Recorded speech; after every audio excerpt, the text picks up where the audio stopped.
ప్రభునందు మాకు అత్యంత ప్రియులైన దేవుని ప్రజలందరికీ మన ప్రభును రక్షకుడైన యేసుక్రీస్తు వారి ఉన్నతమైన శ్రేష్టమైన పూజింపదగిన నామం పేరిట హృదయపూర్వకంగా శుభాలు ప్రకటిస్తున్నాను.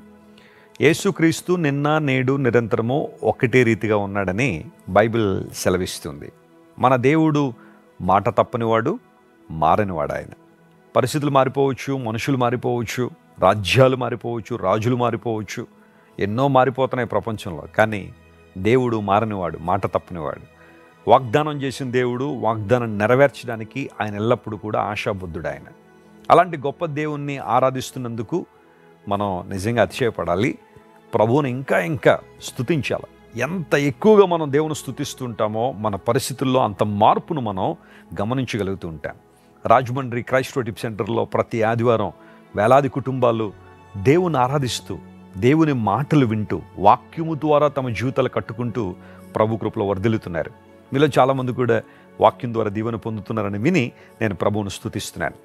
ఈరోజు వాగ్దానం కోసం కనిపెడుతున్నారు కదా, పరిశుద్ధ గ్రంథాలు తెరుద్దాం. 66వ కీర్తన 6వ వచనాన్ని చదువుకుందాం. Psalm 66 and verse 6. ఆయన సముద్రమును ఎండిన భూమిగా చేసెను, జనులు కాలినడకచే దాటిరి, అక్కడ ఆయన యందు మేము సంతోషించిదమే. ఎంత చక్కని మాట. ఆయన సముద్రమును ఆరిన నేలగా చేసేసాడట. జనులు కాలి నడకన దాన్ని ఏం చేశారు? దాటారు. దేవుడు ఎలాంటివాడు? తనను అంగీకరించిన వారి జీవితాల్లో ఎలాంటి అద్భుతాలు చేయడానికి సామర్థ్యం కలిగిన వాడు అని ప్రశ్నిస్తే బైబిల్ ఎన్నో ఉదాహరణలు మనకు కనబడతాయి. The Bible is the history and the Bible is the mystery అన్నాడు దేవుని సేవకుడు. పరిశుద్ధ గ్రంథం చరిత్రకు ఆధారమైనది. చారిత్రాత్మక సంగతులు ఎన్నో బైబిల్లో రాయబడ్డాయి. అలా అని చెప్పి కేవలం బైబిల్ని ఒక చరిత్ర పుస్తకంగా మనం చూసి ప్రక్కన పెట్టేయడానికి లేదు. దేవుడు తన ప్రజల పట్ల చేసిన కార్యాలను మనం అర్థం చేసుకోవడం వలన మన జీవితాల్లో కూడా దేవుడు ఎలాంటి అద్భుతాలు చేయగలడో మనం నమ్మి ఆయన దగ్గరికి రాగలిగితే ఖచ్చితంగా అలాంటి అద్భుతాలు ప్రభు మన జీవితంలో చేయడానికి నేటికి సామర్థ్యం కలిగిన వాడే.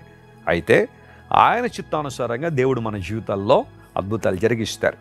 ఇశ్రాయేలు ప్రజలు ఐగుప్తు నుండి బయటకు వచ్చిన తర్వాత వారు ప్రయాణం చేసుకుంటూ వచ్చేసరికి ఒక చోటకు వచ్చేసరికి మార్గం కనబట్టలేదు. ఎందుకంటే వారి ముందు ఎర్ర సముద్రం ఉంది. ఎర్ర సముద్రం వారి ముందుకు వచ్చేసినప్పుడు ఒకలాంటి కృంగుదల, ఆందోళన వచ్చేసింది. ఎందుకంటే వెనుక నుండి ఆల్రెడీ ఫరో సైన్యం వచ్చేస్తున్నారు. ఇటు ప్రక్కన అటు ప్రక్కన అరణ్యం ఉంది, దానిలోనికి వెళ్ళే ఛాన్సే లేదు. ఇంక ఇరుక్కుపోయాము, ఇంక మన పని అయిపోయింది, ఇంక ఇదే మన జీవితంలో ఆఖరి రోజు. ఆ ఉండేదేదో ఐగుప్తులోనే ఉంటే బాగుండేది, మనకు అక్కడ సమాధులైనా దొరికేవి, కానీ ఇప్పుడు ఇక్కడ అవి కూడా దొరికేలా లేవు అనే బాధలు, అనే ఇబ్బందులోనికి వారు వచ్చేసినప్పుడు దేవుడు ఒక అసాధారణమైన కార్యం వారి జీవితంలో జరిగించారు. మీరు ఎక్సోడస్ చాప్టర్ 14 జాగ్రత్తగా చదివితే, నిర్గమకాండం 14వ అధ్యాయం చదివితే, సముద్రమును దేవుడు 2 పాయలుగా చేసి సముద్రమును విడగొట్టి విభజించి తన ప్రజలను కాలినడకన సముద్రంలో నడిపింపజేసిన దేవుడు ఆయన. చరిత్రలో అలాంటి అద్భుతం ఎంత ఉన్నతమైందో మన మాటల్లో వర్ణించలేం. ఒక దైవజనుడు ఎక్సోడస్ చాప్టర్ 14 మీద డీప్ రీసెర్చ్ చేసి ఆయన చెప్పిన మాట ఏంటంటే, సర్వసాధారణంగా సముద్రం చీలిపోయింది అన్న మాట చాలా ఈజీగా మాట్లాడేసుకుంటాం, కానీ అలా సముద్రం చీలి ప్రజలు నడిచి ఆరిన నేల మీద నడిచి ఒడ్డుకు చేరుకోవడానికి 36 రకాలైన అద్భుతాలు ప్రభు జరిగించి ఉంటేనే కానీ వారు ఆ రాత్రి ఆ ఎర్ర సముద్రం నుంచి దాటి వెళ్ళేవారు కాదని ఆయన నిర్ధారించాడు. 36 రకాల అద్భుతాలు. ఎందుకోసం అంటే దేవుడు తూర్పు గాలిని రేపి ఆ నీటిని కొట్టగానే నీళ్లు విభజించబడ్డాయని లేఖనాల్లో రాయబడింది కదా. అంత బలమైన గాలి వచ్చినప్పుడు మరి ప్రజలందరూ ఎగిరిపోలేదే, ప్రజలందరూ వెళ్ళి ఒకళ్ళట్టు ఒకళ్ళిటు పడిపోలేదే, వాళ్ళందరూ అక్కడే ఉన్నారు. కానీ దేవుడు ఎగ్జాక్ట్గా స్పెసిఫిక్ లొకేషన్ని దేవుడు మార్క్ చేసి అక్కడ నీటిని కొట్టగానే నీళ్లు విభజించబడ్డాయి. తూర్పు గాలి. ఎంత అద్భుతమైన దేవుడు ఆయన. కాలి నడకని నడిచారంట, వాళ్ళు దాటి వెళ్ళారు. నేను అనుకుంటాను అప్పుడు సెల్ఫీలు లేవు కాబట్టి, ఈ ఫోన్లు కెమెరాలు ఆ టైంలో లేవు కాబట్టి జాగ్రత్తగా ఒక రాత్రిలో దాటేశారు. కానీ ఇప్పుడు ఈ కాలంలో అలాంటిది ఏదైనా జరిగి ఉంటే మనం దాటడానికి ఎన్ని రోజులు పడుతుందో. ఎందుకోసం? అద్భుతాన్ని చూసి ఫోన్లో రికార్డ్ చేసి సెల్ఫీలు తీసుకుని రీల్స్, షార్ట్లు చాలా చేస్తేనే కానీ మనం దాటి వెళ్ళేవాళ్ళం కాదు. కానీ ఆనాడు ఇశ్రాయేలు ప్రజలకు అవన్నీ లేవు కాబట్టి జాగ్రత్తగా దాటేశారు ఒక రాత్రిలో కదా. దేవుడు ఎర్ర సముద్రాన్ని పాయలు చేసి మార్గాన్ని ఏర్పరిస్తే కాలినడకన ప్రజలు సముద్రంలో నడిచారు.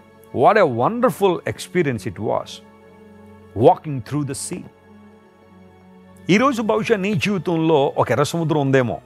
నీ అభివృద్ధిని, నీ ప్రయాణాన్ని, నీ గమనాన్ని అడ్డుకుంటున్న ఎర్ర సముద్రం ఏంటి? అదేదైనా కావచ్చు. You can identify that. నువ్వు దాన్ని గుర్తించగలిగితే దేవుడు దాని నుండి నీకు విడుదల ఇవ్వాలని కోరుతున్నాడు ఆయన. నువ్వు దాటి వెళ్ళే వ్యక్తిగా ఉండాలని దేవుడు ఆశపడుతున్నాడు. నువ్వు ఆ సముద్రంలో మునిగిపోవాలని దేవుడు కోరుకోవడం లేదు. ఇశ్రాయేలు ప్రజల్లో ఒక్కళ్ళు కూడా సముద్రంలో మునిగిపోలేదు. దేవుడు అందరినీ వాగ్దానం చేశాడు కాబట్టి బయటికి నడిపించాడు. ఈరోజు నీ ముందున ఎర్ర సముద్రం నేను ముంచడానికి లేదు సహోదరి. నీ ముందున ఎర్ర సముద్రం నేను ముంచడానికి రాలేదు సహోదరుడా.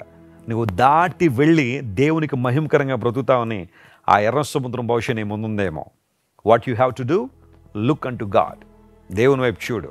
అసాధ్యాలను సుసాధ్యపరిచే దేవుడు, భీకర క్రియల చేత ఉత్తరమిచ్చే దేవుడు, ఆయన వైపు నువ్వు చూడగలిగితే నీ ముందున్న ఆ భయంకరమైన సముద్రాన్ని చీల్చి నీకు మార్గాన్ని ఏర్పరిచే సామర్థ్యం కలిగిన దేవుడు ఆయన.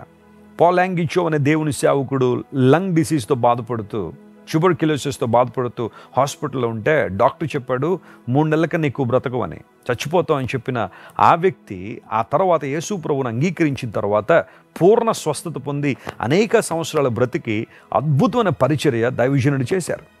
దక్షిణ కొరియాలో ఆయన సంఘం, లక్షలాది మంది సంఘం ప్రభువును ఆరాధించువారుగా, దేవుని స్తుతించువారుగా వారు స్థిరపరచబడ్డారు. డాక్టర్లు చెప్పేశారు నువ్వు ఎక్కువ కాలం బ్రతకు అని, కానీ దేవుడు బ్రతికించాడు. బహుశా అలాంటి స్థితిలో నువ్వు ఉన్నావేమో. అందరూ డిక్లేర్ చేశారేమో ఆల్రెడీ నీ పని అయిపోయింది, నీ జీవితం ముగించబడింది, నీ బ్రతుకింతే అని బహుశా చాలామంది అన్నారేమో. కానీ దేవుడు మాట్లాడుతున్నాడు, ఇంకా చాలా ఉంది నీ ప్రయాణం. ఈ సమస్యను అధిగమించి నువ్వు కనాను దేశంలో ప్రవేశించాలని దేవుడు ఆశపడుతున్నాడు. పాలు తేనెలు ప్రవహించి దేశంకు రావాలని దేవుడు ఆశపడుతున్నాడు. కృంగిపోవద్దు నీకున్న శ్రమను బట్టి, కృంగిపోవద్దు నీకున్న అనారోగ్యాన్ని బట్టి, కృంగిపోవద్దు నీకున్న ఒంటరితనాన్ని బట్టి, కృంగిపోవద్దు నీ మీద పడుతున్న నిందల అవమానాలను బట్టి. దేవుని వైపు చూడు. Look unto God. He is the God of impossibilities. అసాధ్యాలను సుసాధ్యపరిచే దేవుడు ఆయన.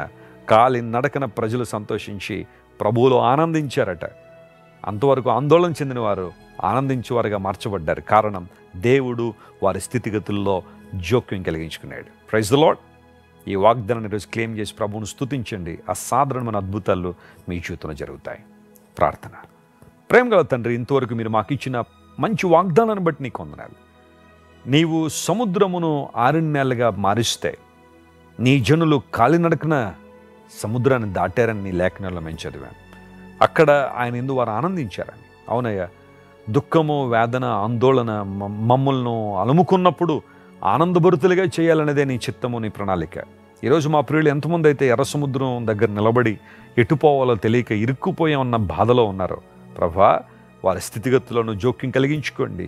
సముద్రాన్ని పాయలు చేసి ప్రజలు నడిపించిన దేవుడు, ఆ శ్రమ నుండి, ఆ ఇబ్బంది నుండి మా ప్రియులను విడిపించి నీ చిత్తానుసారంగా కొనసాగడానికి కావలసిన కృప మెండుగా వారి మీద కుమ్మరించండి. ఎవరైతే అనారోగ్యాలతో ఉన్నారో స్వస్థతనివ్వండి. మరణ పడకల మీద, రోగ శయ్యల మీద ఎవరైతే ఉన్నారో లేవనెత్తండి. విడుదల లేక ఎంతమంది అయితే బాధపడుతున్నారో విడుదల ఇవ్వండి ప్రభా. వ్యసనాల నుంచి విడుదల దయచేయండి. ఘనత మహిమ నీకే చెల్లిస్తూ యేసు నామం పేరిట అడిగి వేడుకొనిచున్నాం తండ్రి. Amen. Amen. God bless you dear friends. దేవుడు మిమ్మల్ని దీవించి ఆశీర్వదించి బలపరచునుగాక. ఆమెన్. మీరు ఇంతవరకు విన్న దైవ సందేశం మరియు దేవుని సేవకులు చేసిన ప్రార్థన మీకు ఆశీర్వాదకరముగా ఉన్నదని విశ్వసించుచున్నాము. ఈ సందేశాన్ని మీ స్నేహితులకు, బంధువులకు షేర్ చేయండి. మీకు ఏదైనా ప్రార్థన అవసరత ఉన్నచో మా ఫోన్ నంబర్లకు కాల్ చేయండి. దేవుడు మిమ్మల్ని ప్రేరేపిస్తే విశ్వాసంతో సాగుచున్న ఈ పరిచర్యను ప్రోత్సహించండి. మరిన్ని వర్తమానాలు, పాటలు వినుటకు జాన్ వెస్లీ మినిస్ట్రీస్ అను మా యూట్యూబ్ ఛానల్ను సబ్స్క్రైబ్ చేసుకొనండి. ప్రభువైన యేసుక్రీస్తు కృప మీకు తోడైండును గాక.